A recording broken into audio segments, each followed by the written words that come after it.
You gotta call your number at some point. I got this. And I don't know, I kind of liked it, Joanna. There's the smart play, and then there's the play that gives you the most personal control. And we clearly know where Rusty falls in that. Well, I mean, I do think it's a preposterous thing for someone to do, and I think it is absolutely something that Rusty would do because he's got this megalomaniac, like, I'm the only one who can do it sort of attitude, and it's like, it's perfect for him to just blunder. I mean, he's been blundering. So, like, do you have a favorite Rusty blunder villain? Is it putting his bike in the back of his car? No, he's like one of those terrible coaches in a playoff series. They're just like, oh, why are you doing this? No, this is a David E. Kelly show. Yeah. I mean, of course he's going to decide to take the stand himself. Like, he's playing, this is David E. Kelly karaoke. How many TV shows and movies has he done at this point? Like, 1 million. right. And how many times has he been in a courtroom?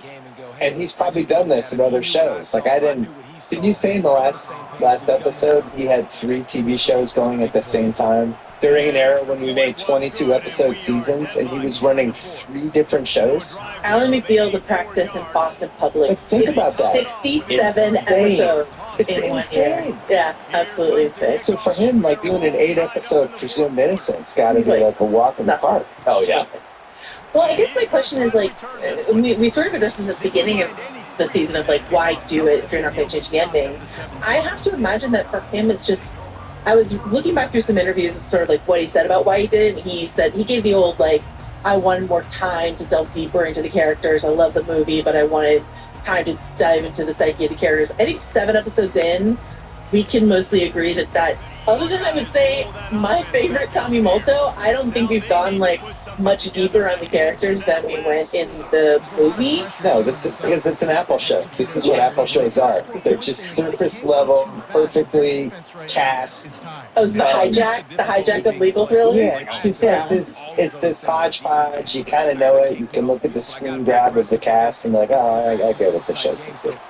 But, like, I feel like it's just, and I said this before, but I'm just going to repeat myself. I just think it's too irresistible for David E. Kelly, king of the legal thriller, to not get a crack at Presumed Innocent, one of the more famous legal thrillers. Yeah. Well, I'm older than both of you. I remember when this book came out. Yeah. And there's only been a couple times since I've been alive and cared about movies when a book came out and was a sensation and then was clearly going to be a movie.